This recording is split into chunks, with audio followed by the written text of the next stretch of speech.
デザイン会社アーバンクリエイトの企画デザイン部、若手デザイナー吉田翔太のデスク周りだけいつも空気がよどんでいるように見えた。彼の類まれな才能は数多くのプロジェクトに貢献しているはずだった。しかしその功績と評価が正当に彼に向けられることはこれまで一度もなかった。彼の存在はある一人の男によって意図的に塗りつぶされ続けていた。第一章日常という名の地獄。翔太が3日3晩寝る間も惜しんで練り上げた新商品のデザイン案。その企画書を手に企画デザイン部課長の黒田隆が勝ち誇ったように役員会議室から出てきた。彼はニヤニヤと卑しい笑みを浮かべながら翔太のデスクに近づくと大声でこう言い放った。よし翔太、役員連中は絶賛だったぞ。まあもちろん俺がお前のガキみたいなデザインをプロのレベルにまで引き上げてやったおかげだがな。黒田はそう言うと翔太が心血を注いだ企画書をまるでゴミでも捨てるかのようにデスクに放り投げた。企画書には黒田が赤ペンで付け加えた申し訳程度の修正が数箇所あるだけだが、手柄は全て黒田のものになる。それがこの部署の腐りきった日常だった。翔太は死んだ魚のような目でかろうじて声を絞り出した。ありがとうございます。その声は自分でも驚くほどか細く、一切の感情がそげ落ちていた。反論する気力も怒るエネルギーも当の昔に黒田によって奪い尽くされていた。そんな翔太の態度が気に食わないのか、黒田はさらに粘着質に言葉を続けた。なんだその態度は。感謝が足りないんじゃないか。そもそもお前みたいなセンスも才能もない男を拾ってやったのは誰だ。この俺だぞ。俺に勝ってもらえてるだけでもありがたいと思えよ。この給料泥棒が鋭利な言葉が無防備な翔太の心をナイフのようにえぐる。翔太はただ無意味にキーボードを打つふりをすることで嵐が過ぎ去るのを待つしかなかった。周りの同僚たちは聞こえないふりをして PC モニターに視線を落とすか、あるいは面白そうにこちらを盗み見ている。誰も黒田という名の絶対君主に逆らおうとはしない。この会社で翔太は都合のいいサンドバッグだった。第2商社内での公開処刑、日常的な手柄の横取りだけでは黒田のサディスティックな欲求は満たされなかった。彼の嫌がらせは日を追うごとに陰湿さを増していく。週に一度部署の全員が参加する定例会議でのことだった。黒田はプロジェクターを操作し、会議の冒頭で翔太が作成したクライアント向け資料の一部をスクリーンに大写しにした。皆さんちょっとこれを見てください。我が部の若手吉田くんが作った素晴らしい資料です。ここに注目。黒田がレーザーポインターで指し示したのは資料の片隅にあるたった一つの誤字だった。会議室の空気が凍りつく。ご弁達の立つの字が違う。こんな簡単な漢字も書けない人間に我が社の看板を背負わせるわけにはいきませんね。小学生から日本語をやり直した方がいいんじゃないか。ああ翔太くん。ねっとりとした声が会議室に響き渡る。翔太は顔から血の気が引き、全身が針で刺されるような感覚に陥った。同僚たちはクスクスと笑いをこらえたり、気まずそうに目をそらしたりしている。誰も助けてはくれない。ここは巨大な処刑場だった。さらに、その週の金曜日、部署の飲み会が開かれた。それは翔太にとって、会議室とはまた別の地獄の始まりだった。アルコールが入った黒田は、酔った勢いを借りて、さらに無遠慮に翔太の心に土足で踏み込んできた。お前、確かど田舎の出身だったよな。道理で見てくれが垢抜けないと思ったよ。親御さんは元気か。まさか息子が都会に出てきて、俺みたいなエリート様のもとで給料泥棒やってるなんて夢にも思ってないだろうな。ガハハハ。下品な笑い声が響く。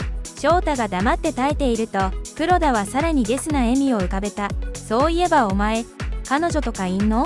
いるわけねえか。お前みたいなネクラで、才能も解消もない男を相手にする女がいるもんか。なあ、みんなもそう思うだろ。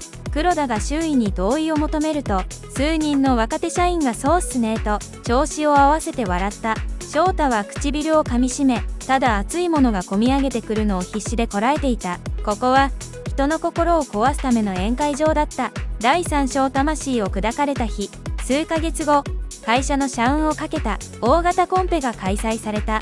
クライアントは業界最大手のアパレルブランド。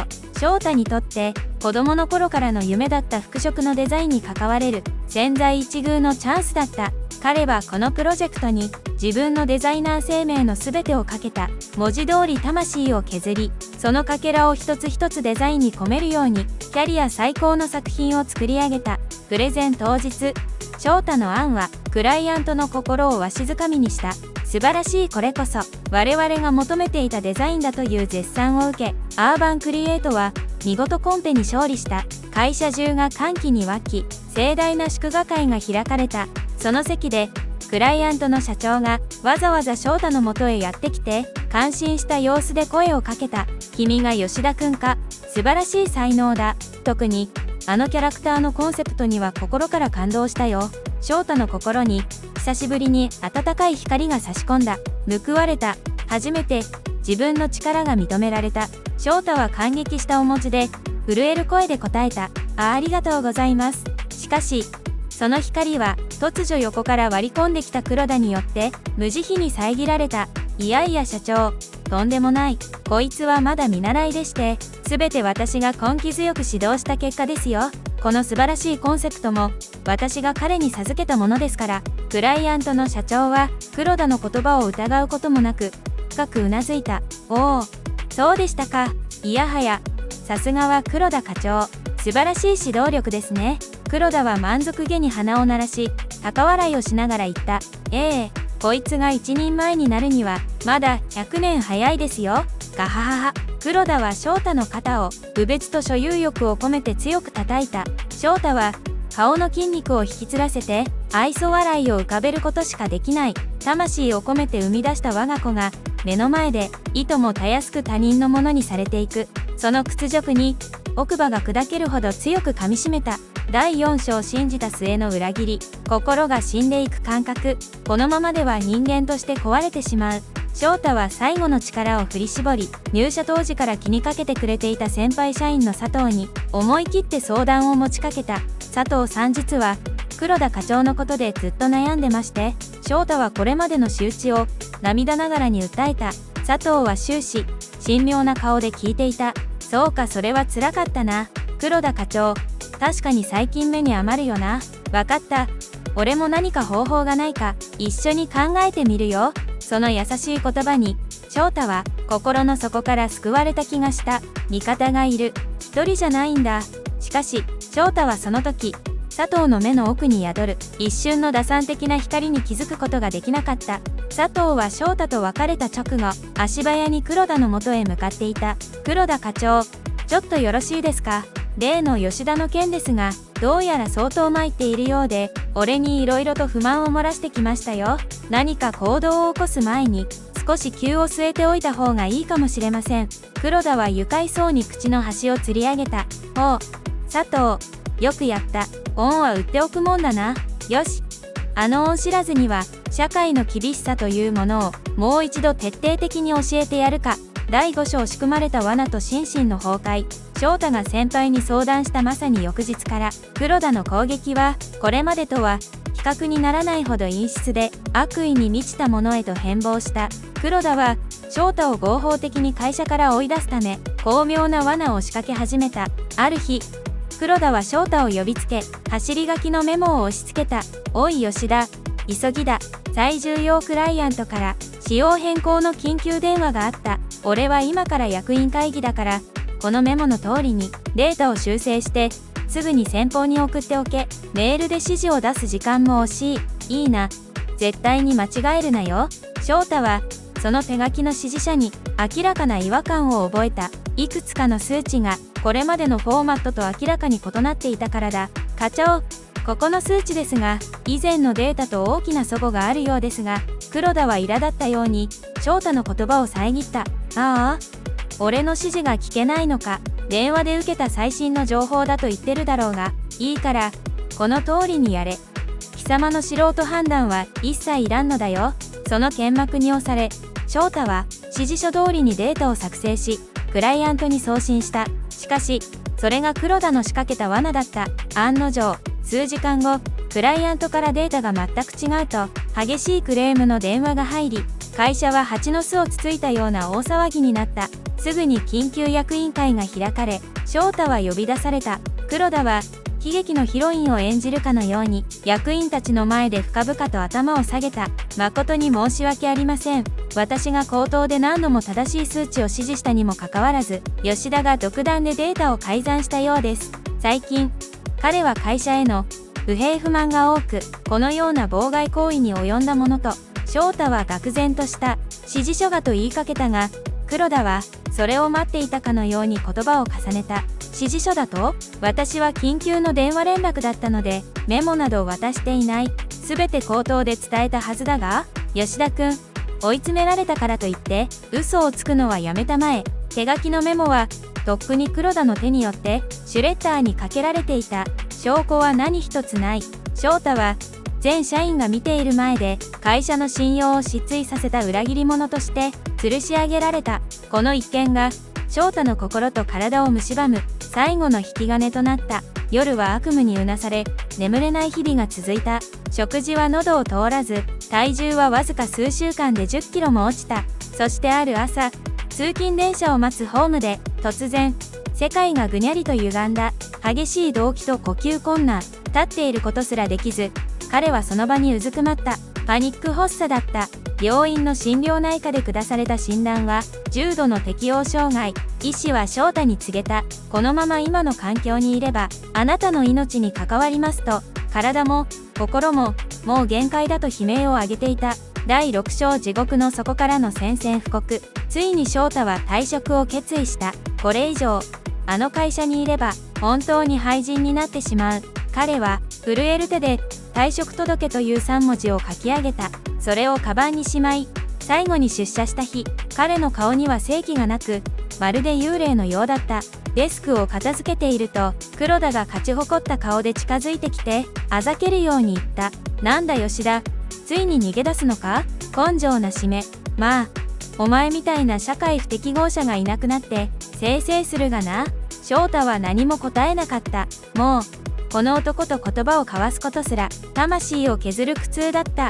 そんな翔太を見て黒田はさらに楽しそうに、そして残酷な最後の一撃を放った。そういえばお前が昔デザインしたあの狐のキャラクター覚えてるか？あれキーホルダーにして売り出したら大ヒットでな。今やうちの会社の主力商品だ。つまりお前が辞めた後もお前の才能は未来永劫この俺の金になり続けるってわけだ。ありがたいよな。お前は俺様のための金のなる木なんだよ。その言葉を聞いた瞬間、翔太の中で張り詰めていた何かが物理と切れた。今まで感じていた無力感や絶望が沸点を超え、氷のように冷たい静かな怒りへと変わっていく。脳裏にこれまで黒田に奪われてきた自分のデザインたちが次々とフラッシュバックする。あれは自分が産んだ子供たちだ。その子供たちが目の前の悪魔に蹂躙され食い物にされ続けている。ここで逃げたら一生この男の奴隷のままだ。殺された僕の子供たちのために僕は戦わなければならない。翔太はゆっくりとカバンから退職届の入った封筒を取り出した。そして黒田の目の前でそれをゆっくりとしかし力強くビリビリに引き裂いた。黒田は驚愕に目を見開いた。な、貴様。何を？翔太は生気を失っていたはずの灰色の瞳で黒田をまっすぐに見据えた。その瞳の奥にはこれまで翔太が見せたことのない冷たく硬い光が宿っていた。そして彼は言った。僕はまだやめませんよ。その声は小さく、しかし決して折れることのない鋼の意志を持っていた。絶対にあなたを許さない。それは地獄の底から這い上がってきた男の魂の宣戦布告だった。第7章、静かなる反撃と協力者。その日を境に翔太は別人になった。うつむきがちだった顔を上げ背筋を伸ばしてオフィスを歩いた。黒田からの理不尽な罵倒にも以前のように怯えることなく無表情で申し訳ありません、以後気をつけますとだけ返し、すぐに自分の仕事に戻る。感情を完全に殺し、ただ淡々と業務をこなす姿に黒田は不気味さを感じながらも、支配が揺らいだことへの苛立ちからさらに高圧的になっていった。おい吉田、なんだその態度は。俺を舐めてるのか。黒田がどれだけ怒鳴っても、翔太は無表情でこう返すだけだった。いえ、ご指示通り業務に集中しております。翔太の心はもはや揺らがなかった。彼の心は復讐という名の分厚い鎧で覆われていた。そしてその鎧のもと、胸ポケットに忍ばせたペン型の小型カメラと IC レコーダーが黒田のパワハラの全てを克明に記録し続けていた。証拠集めを始めて1ヶ月、パワハラの音声と映像は着実に増えていたが、決定的な一撃に欠けていた。翔太は意を決し、経理部にいる女性社員鈴木に声をかけた。彼女は以前、翔太がデザインしたノベルティグッズを彼女の子供が大変喜んでくれたとお礼を言ってきたことがある。数少ない味方だった。鈴木さん、実は黒田課長のことで調べていることがあります。経費のことで何か不審な点はありませんでしたか？鈴木は一瞬驚いた顔をしたが、すぐに意を決したように声を潜めていった。吉田さん、やっぱりそうだったんですね。私も黒田課長の経費精算、ずっと不審に思ってたんです。日付のおかしい領収書、接待相手が不明な高額な請求。でも怖くて何も言えなくて、もしあなたが本気で戦うなら私協力します。これは吉田さんのためだけじゃない、この腐った会社を良くするためでもあるから。力強い味方を得た翔太は鈴木の協力のもと、黒田が会社の経費を私的に流用していることを示す動かぬ証拠のデータを複数入手することに成功した。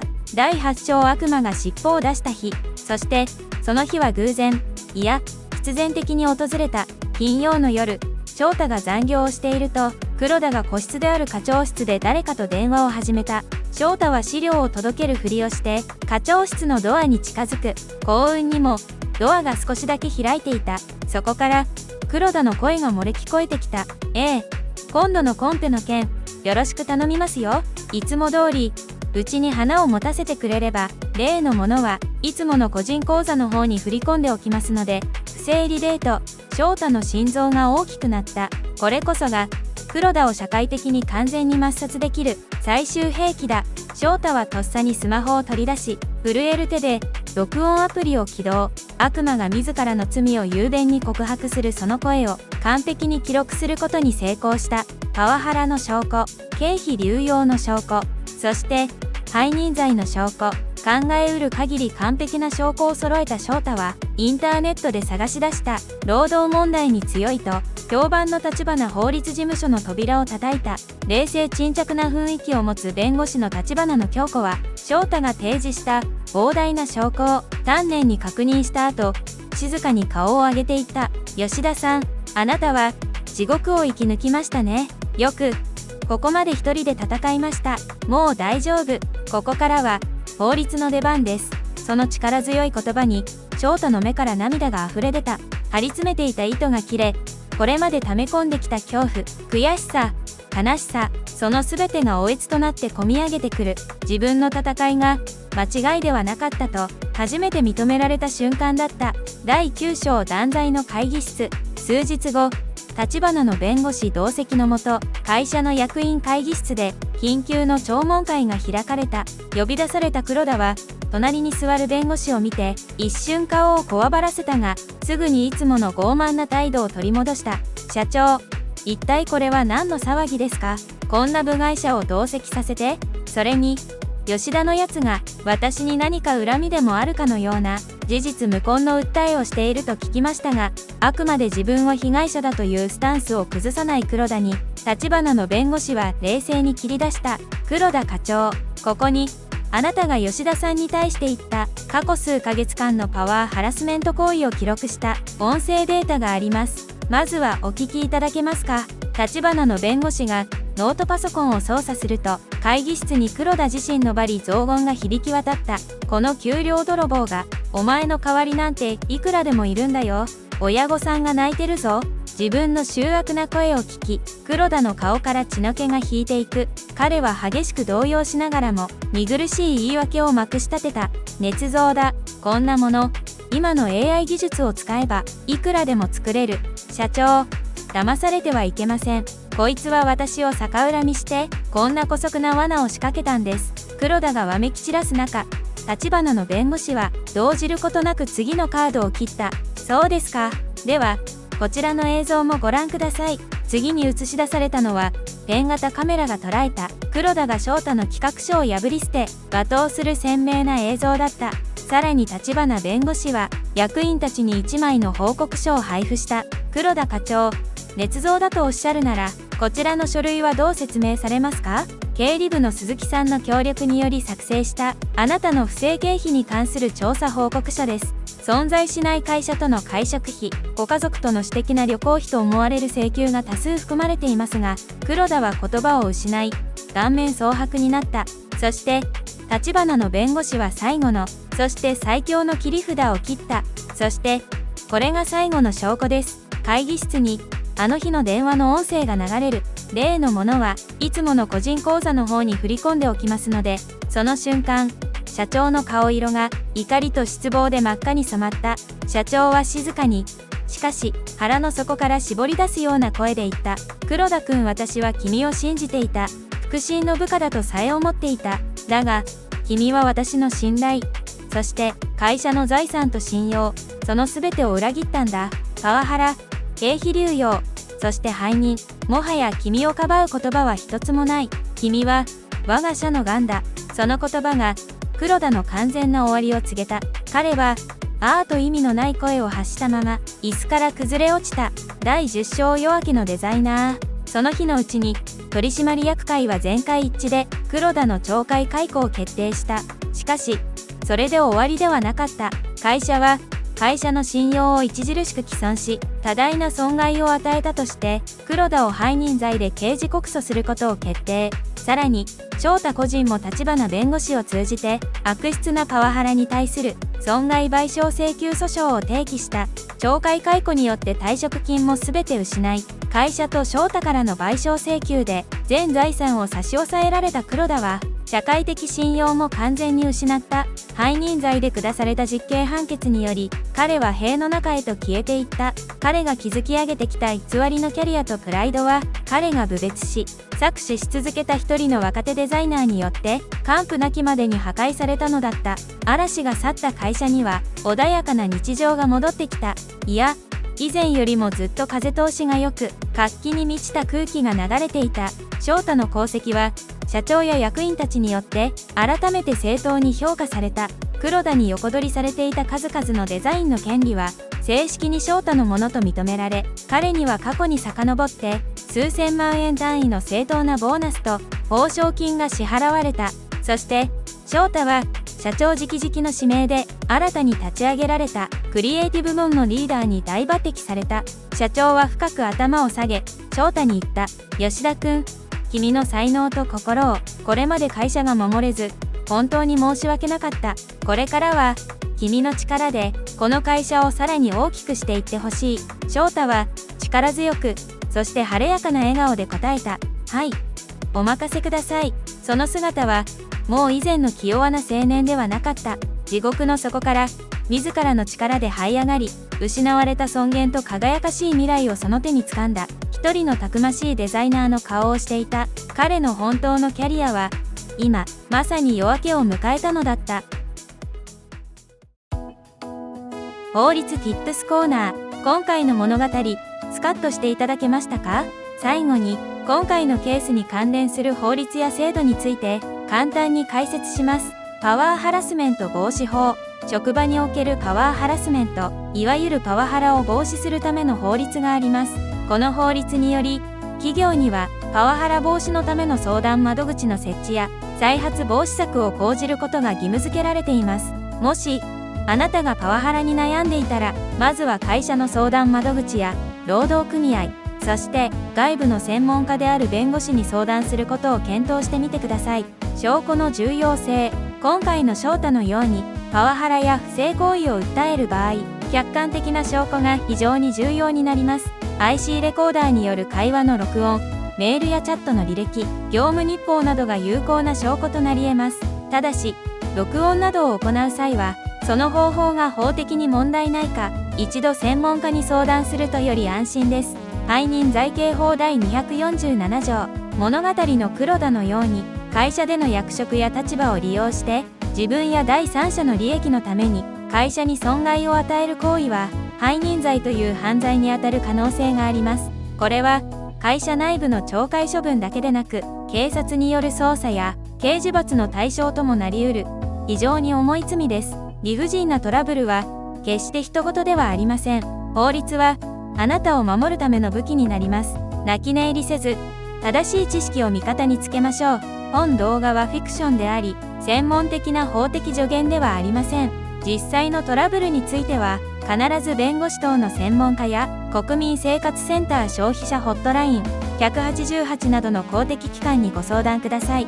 この動画が気に入ってもらえたら、ぜひ高評価とチャンネル登録をお願いします。これからもスカッとしながら法律を味方につけるエピソードをお届けします。